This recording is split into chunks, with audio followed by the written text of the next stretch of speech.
This is Matthew Maddock for Photomad.com. We're going to have a look here at the new Fujifilm X100S. I'm going to compare it against the X100.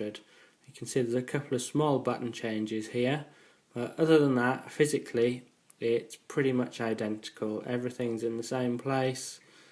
Very familiar. If you know the X100, you'll be able to pick this up and use it straight away.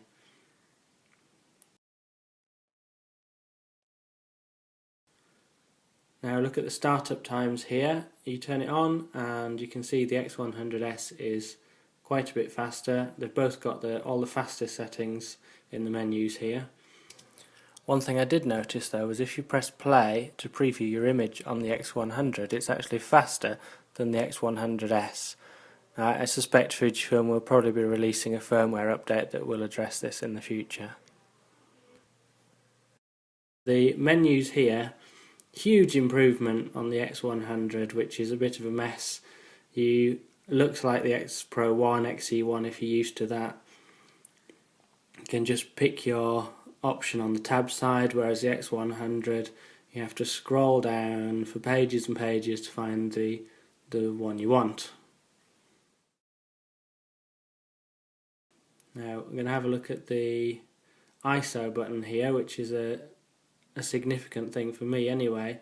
On the old X100 there's just all the ISO settings, but there's no option for auto ISO. Now on the X100S, on that menu you now have an auto option, and even better, from that menu you can select all the settings for that, so the default sensitivity, the maximum and the minimum shutter speed, something I wish they'd bring to the X Pro 1.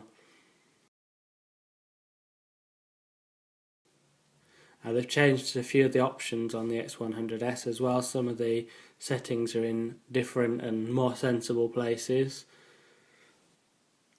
I'm just going to run down the menus here and you can have a look through them all.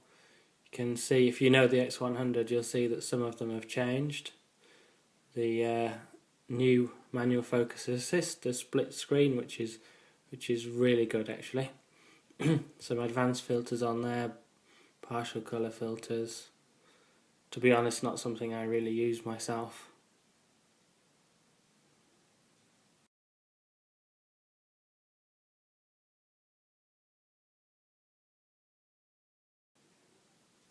Let's have a look at the settings menu now. And it's very familiar to any X series user. There's a new screen for power management, which is a little bit different.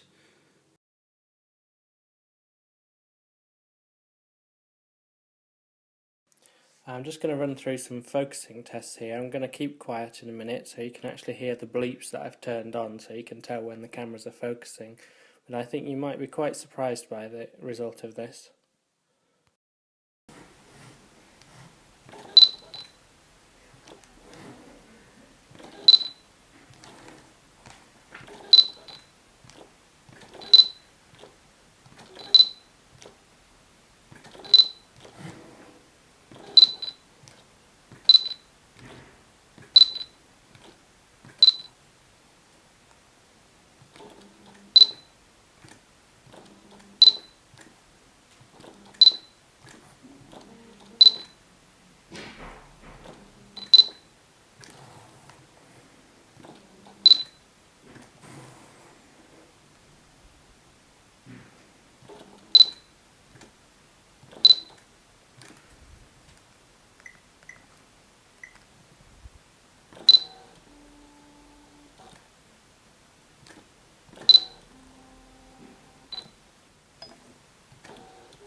So there you go. They're my tests on the autofocus between the two cameras.